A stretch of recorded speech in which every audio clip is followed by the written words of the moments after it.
නේ එහෙම කරන්න එපා සිකයි. හිතලා කරපු දෙයක් නෙවෙයි. හිතන්න නැතුව කොහොමද යකෝ පොල් ගහකට නගින්නේ? ඇයි උඹට මැරිච්ච පොල් කුරු මිනිහෙක් අත්ත වුණාද? බොරක හිතා. නෑ අයියේ මං කෑල්ලත් එක කෝල් එකේ හිටියේ. කතාවෙන් කතාව ගෙදරින් එළියට බහැලා ඕවිට දිගේ පාරට ඇවිල්ලා බන්ට් එක පහු කරගෙන පොල් කෑල්ලට ඇවිල්ලා දන්නේම නැතුව පොල් ගහකටත් නැගලා. ඔහේ කතා කරනකොට තමයි මං දන්නේ මං ඉන්නේ ගහේ කියලා. ආ ඔව්. ඒ කියන්නේ උඹ ගෙදරින් මොන වැඩේට එළියට බැස්සත් වලල්ල කරේ දාගෙන දයන්නේ. මොක? ඔය අයියෝ වලල්ල ඔය තියෙන මොකේ කරේ? වලල්ල. ඕක කරේ දාගෙන උඹ යන තැන යන්නේ. අන්න එක තමයි මට තියෙන ප්‍රශ්නේ. ඔන්න ඕක නෑයි මටත් තියෙන ප්‍රශ්නේ. කෑල්ලත් එක මලක් කඩන් සෙට් වුණාම මෙලෝ 100ක් පතක් නැතු යනවා. අයියට කියන්නේ දවසක් කෝල් එක කට් කරලා බලනකොට 33000 හයිටේෂන් කණුවේ මෙහෙම වයර් දෙක උඩ මෙහෙම ඇල වෙලා හිටියේ. මේ ගිහිල්ලා වගේ. ඈ බෝල ගස් කියවල හයිටේෂන් පොල් කුරු මිනියෝ. ඔබ 33000 වයර් දෙකක් උඩ මෙහෙක් කළා ඇල වෙලා ඉන්න උඹ හිතුවා දේව ගෑන පුළුන් කියලා. දෙන ඔබ බලාගෙන බොරු කියනකොට නෑ අයියා කරන්ට් එක කපපු කාලෙනේ. හරි ඒ වයින් වැඩක් නෑ. ලියන මහත්තයා ආපු ගමන් පොලිසියට කෝල් කරා බාර දුන්නා. ඔච්චරයි. වෙන්නේ ලොක්කා. මේ කවුද මේ? ලයිසන් නැතුව ගුවන් ගත වෙන්නව පයිලට් කෙනෙක්. අයියෝ මොන කර්මයක්ද බම් මේ පොල් කාවයියන්ගෙන් පොල් ටික බේර ගන්න බෑනේ බා. යාර මගදිත් මට එකක් හවුලා මම දුන්නායි වැඳ දිව්වේ. අද තද වෙලා ඉන්නේ. අද කාපම් පුතේ ෂොට් එක. ඈ?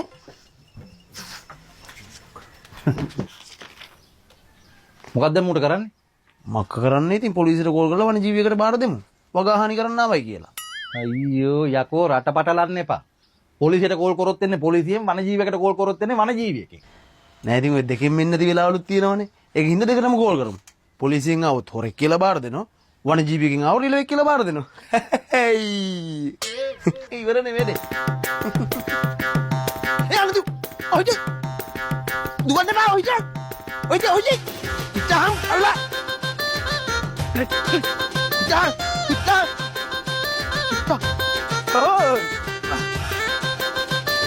අර කනිසා වෙන්න කියලා හිතානි හොඳේ.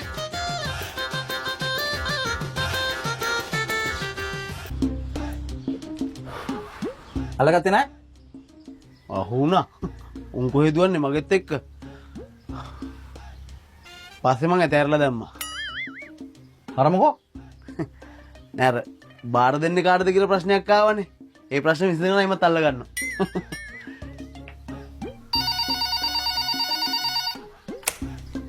හලෝ. පියන මහත්තයා කො සිකා ඉන්නවද? ඔව් නෝනා. නෝනා.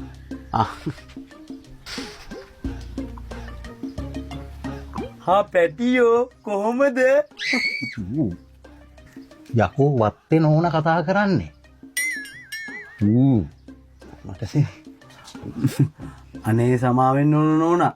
මම මේ නෝනා කතා කරනවා කිව්වම මං හිතුවේ මේ අපේ නෝනයි කියලා. හරි. පොල් කඩල ඉවරයිද? ඉවරද තහන නෝනා. කඩපු දාට පහුවදාම ඉවරයි.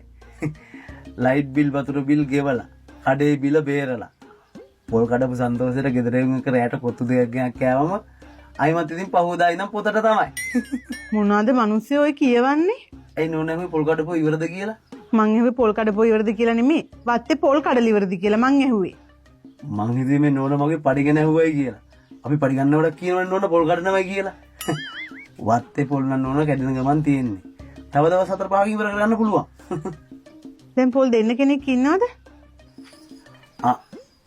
ඒක නම් දන්නේ නෝන ලියන මහත්තයා තමයි. ඉන්න දෙන්න. හෙලෝ නෝනා.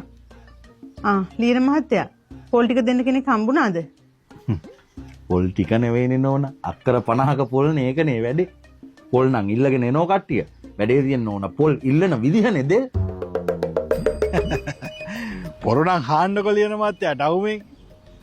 හාන්න? ටවුමේ කොහෙද බං හාන්නේ? මොකෝ උඹට පේන්නේ මේ ගෝයම් වගේද? යකෝ මේ පොල් බොබොඩ කතාවහන් හිතාහන්කෝ. මූ මේ හාන කතාවක් නෙවෙයි කියන්නේ. ටවුමෙන් අහන්න කියලා ඔය කියන්නේ.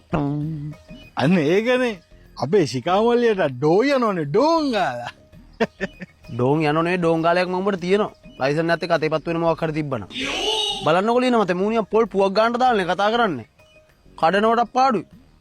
ශරි ඒක මටත් ලාභ නෑ ඒ ගානට ගන්න එක. මාත් ඔයගලන්ට පොඩි සපෝට් එකක් විදියට මේක කරන්නේ. ඈ මොකෝ අපි දන්නද මිනිස්සුද? අපි දන්නද මිනිස්සුද?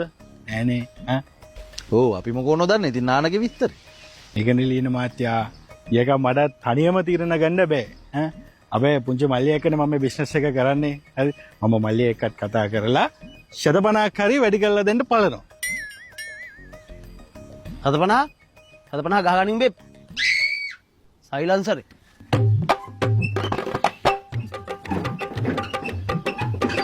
මේ ටික. වැඩි කොමගනේ. නෑ නෑ නෑ. එක එක්කෙනාගේ කටට එන පළියට කියන ගණන් වලට අපි පොල් දෙන්න ඕනේ නෑ ලියන මහත්තයා. ඉන්නකෝ මං ඒක හැන්ඩල් කරන්නම්. ඒ කියන්නේ නෝන ලංකාවට එනවයි? මං ලංකාවට එනව නෙවෙයි. පොල් ගන්න මිනිස්සු මං වත්තට එවන්නම්. මං කියන විදිහට වැඩ ටික කරන්න. එච්චරයි. හොඳයි නෝන හොඳයි.